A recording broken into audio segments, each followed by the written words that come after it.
മാർക്കോയ്ക്ക് ശേഷം ഉണ്ണി മുകുന്ദന്റെ അടുത്ത സിനിമ അതെല്ലാവരും കാത്തിരിക്കുകയാണ്. കാരണം ഒരു സ്റ്റാർ അല്ലെ സൂപ്പർ സ്റ്റാർ ആവാൻ തുടർച്ചയായിട്ടുള്ള ഹിറ്റുകളിലൂടെയാണ് ആവുന്നത് എന്നാണ് നമ്മുടെ ഒരു ഇൻഡസ്ട്രി ടോക്ക്. അപ്പോൾ സിനിമ കാണുമ്പോൾ നമുക്ക് കൂടുതൽ പേരും പറയാനുള്ള ഇത് മാർക്കോ ആയിട്ട് നേരിട്ട് കമ്പയർ ചെയ്ത് മാർക്കോയുടെ അത്ര ഈ സിനിമ എത്തിയിട്ടില്ല എന്നുള്ള ഒരു രീതിയിലാണ്. പക്ഷെ ഒരു നടന്റെ ഒരു വിജയം എന്ന് പറയുന്നത് വ്യത്യസ്തമായ കഥാപാത്രങ്ങൾ ചെയ്യുമ്പോഴാണ് അദ്ദേഹം സ്റ്റാർ ആവുന്നത് എന്നുള്ളതാണെങ്കിൽ ഉണ്ണിമുകുന്ദന്റെ കരിയറിലെ വ്യത്യസ്തമായ ഒരു വേഷവും അദ്ദേഹം അഭിനയ മുഹൂർത്തങ്ങളുള്ള കഥാപാത്രങ്ങൾ ചെയ്യാൻ അദ്ദേഹത്തിന് പറ്റില്ല എന്ന് പറയുന്നവർക്കുള്ള ഒരു മറുപടിയും കൂടിയാണ് ഈ സിനിമ. അപ്പോൾ ഈ സിനിമ സംസാരിക്കുന്ന ഡോക്ടർ അർജുനെ കുറിച്ചാണ്. അർജുൻ എന്നുള്ള ക്യാരക്ടർ അവർ ചെറുപ്പത്തിലുള്ള ഒരു ഇൻസിഡന്റ് കാരണം ഗൈനക്കോളജി പഠിക്കണമെന്ന ആഗ്രഹത്തോടെ വളരുകയും അങ്ങനെ ഗൈനക്ക് പഠിച്ചിട്ട് അദ്ദേഹം ഒരു മൊത്തം ഫീമെയിൽ സ്റ്റുഡൻസ് ഉള്ള അടുത്തുള്ള ഒരേ ഒരു മെയിൽ ഗൈനക് സ്റ്റുഡന്റ് ആയിട്ട് അവിടുന്ന് അദ്ദേഹം തന്റെ ഡ്രീമിലേക്ക് അച്ചീവ് ചെയ്യുമോ എന്നുള്ളതാണ് ഈ സിനിമ സംസാരിക്കുന്ന വിഷയം. ഈ സിനിമ കഥ എഴുതിയിരിക്കുന്ന വൈവി രാജേഷ്. അദ്ദേഹം റോമൻസ് അതുപോലെ ഗുലുമാലുള്ള സിനിമകൾക്ക് അത് ഫുൾ കോമഡി, അങ്ങനെയുള്ള കൺഫ്യൂഷൻ കോമഡി ആണെങ്കിൽ ഇത് വ്യത്യസ്തമായ ഒരു IVF ട്രീറ്റ്മെന്റ് അതുപോലുള്ള ഫെർട്ടിലിറ്റി ഇഷ്യൂസ് അതാണ് ഈ സിനിമ സംസാരിക്കുന്നത്. അപ്പൊ സാധാരണ നമ്മുടെ എല്ലാവർക്കും പറയുന്നത് ഈ ഒരു സാമ്യത തന്നെയാണ്. മലയാളത്തിൽ അടുത്തിറങ്ങിയ വിശേഷമാണെങ്കിലും അൻപോട് കൺമണി പോലുള്ള സിനിമയും സംസാരിച്ചത് ഇതേ വിഷയമാണ്. എന്നാൽ ഈ സിനിമ വ്യത്യസ്തമാക്കുന്ന രീതിയിൽ ഉണ്ണിമുകുന്ദന്റെ ക്യാരക്ടർ, അതായത് ഒരു ഡോക്ടർ, ഗൈനക് ഡോക്ടറുടെ ആംഗിളിലൂടെയാണ് ഈ പ്രശ്നങ്ങൾ കാണുന്നത്. അദ്ദേഹത്തിന്റെ ലൈഫിൽ ഈ പ്രശ്നങ്ങൾ അഥവാ വരികയാണെങ്കിൽ അദ്ദേഹം ഇതിനെ എങ്ങനെ ഡീൽ ചെയ്യുന്നുള്ള ആംഗിളിലാണ് ഈ സിനിമ കാണിച്ചത് എന്നതാണ് ഈ ഒരു സിനിമയുടെ വ്യത്യസ്തത. അത് ഉണ്ണിമുകുന്ദൻ വളരെ രസകരമായിട്ട് ഈസായിട്ട് ഈ റോളിലൂടെ അദ്ദേഹം സഞ്ചരിച്ചിട്ടുണ്ട്, രസകരമായിട്ട് അവതരിപ്പിച്ചിട്ടുണ്ട്. അപ്പോൾ ഒരു സിനിമയ്ക്ക് ശേഷം മാർക്കോയുടെ പാൻ ഇന്ത്യ സക്സസിന് ശേഷം ഇനി ആക്ഷൻ മൂവികൾ കൂടുതൽ അദ്ദേഹം ചെയ്യുക എന്നുള്ളതെങ്കിൽ ഈ സെലക്ഷനെ അംഗീകരിക്കുന്നു. കാരണം വ്യത്യസ്തമായ ഒരു റോള്, ഒരു ബോയ് നെക്സ്റ്റ് ഡോർ, ഒരു ഇമോഷൻസ് കൺവേ ചെയ്യാനുള്ള ഒരു നാച്ചുറൽ ആയിട്ടുള്ള ഒരു ക്യാരക്ടറായിട്ട് അദ്ദേഹത്തിന് ഈ അർജുനെ അവതരിപ്പിക്കാൻ വേണ്ടി സാധിച്ചിട്ടുണ്ട്. പിന്നെ ഉണ്ണിമുകുന്ദൻ, നിഖില വിമൽ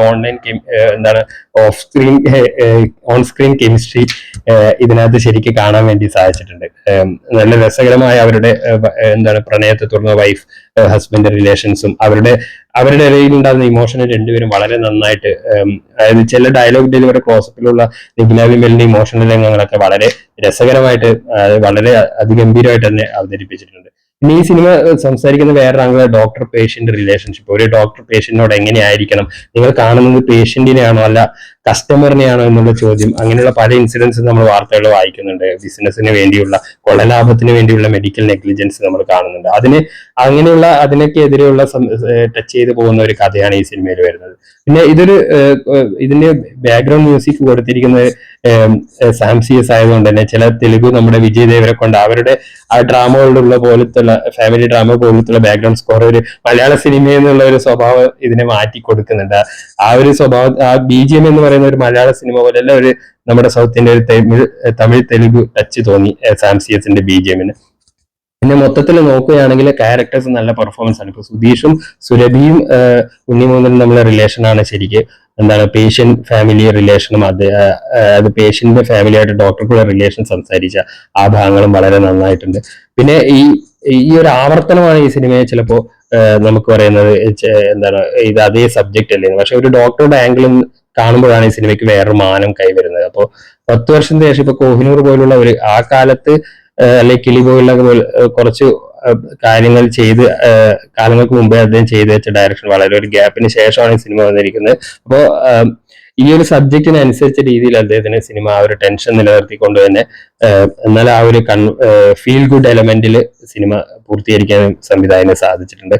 അപ്പോൾ ഫാമിലി മുഹൂർത്തങ്ങൾ ഇഷ്ടപ്പെടുന്ന, അത് സോഷ്യലി റെലവെന്റ് ആയുള്ള സബ്ജക്റ്റുകൾ ഇഷ്ടപ്പെടുന്നവർക്ക് കണ്ടിരിക്കാവുന്ന ഒരു ചിത്രമാണ് ഗെറ്റ് സെറ്റ് ബേബി.